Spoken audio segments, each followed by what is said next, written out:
Excellency, with all of these, if there is no security, this might just be effort in futility. You also know that Niger State is an agrarian state. You talked about the arable land, but there is a challenge for smallholder farmers. A lot of them cannot access their farms. It's not peculiar to Niger State, but there are a lot of farmers in Niger State. What's the situation, and how is the administration working with security agencies, helping these farmers to also improve their yields?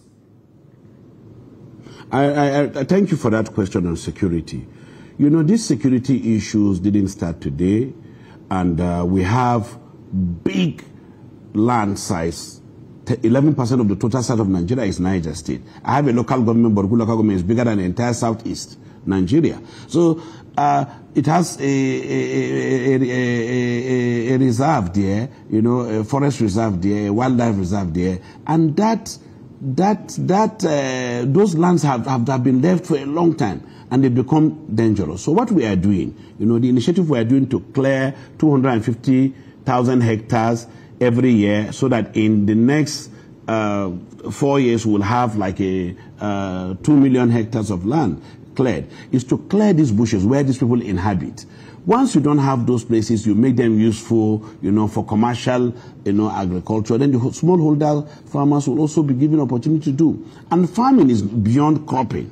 The education is that, okay, people can be engaged in livestock, in aquaculture, hydroponics, and so many other things. So what we are saying is that, we have to do a lot of advocacy, a lot of education in agriculture for people to understand that you don't even need to go to the bush, to plant. You can also have a small garden behind your house. We have a population of about 10 million people in Niger State, maximum.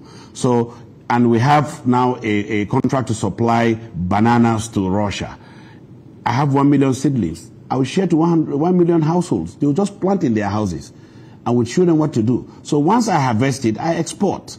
And these people will change their lifestyle. So there are a lot of things beyond just going to the bush and clear land. So the issue of, the threat on people going to the farm, yes, the insecurity is there. But I can tell you it's insignificant. It's very, very micro.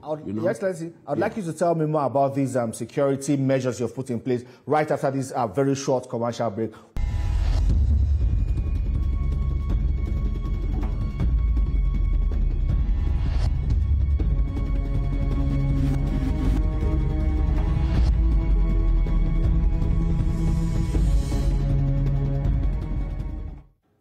Welcome back. Governor Umaru Bago, Executive Governor of Niger State, is still my guest.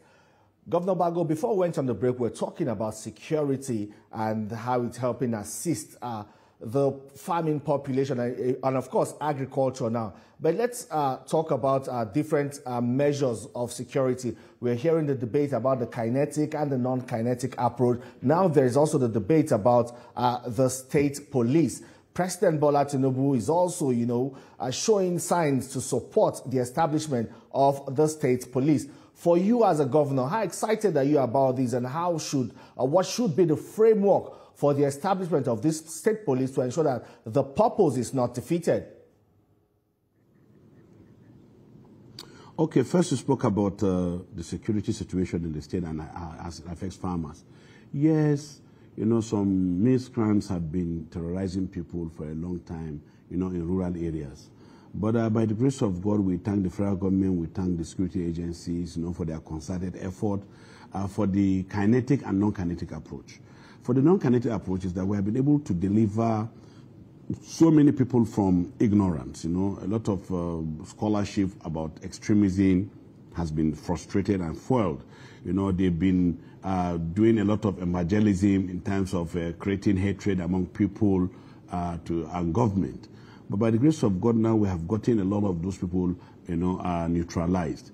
Again, with the security agencies across the country, we have been able. Governor, was that why you banned evangelism in your state? Because I did not ban evangelism, and it has nothing to do with this thing. No. The religious affairs said for anybody going to sermon on a Friday, he should bring his scriptures for review. And it's normal. Even in Saudi Arabia, it's done like that. we cannot say because you have been given opportunity to be a clergy, you go there and preach some gospels that are, you know, anti-people, anti-government, and you think it's normal.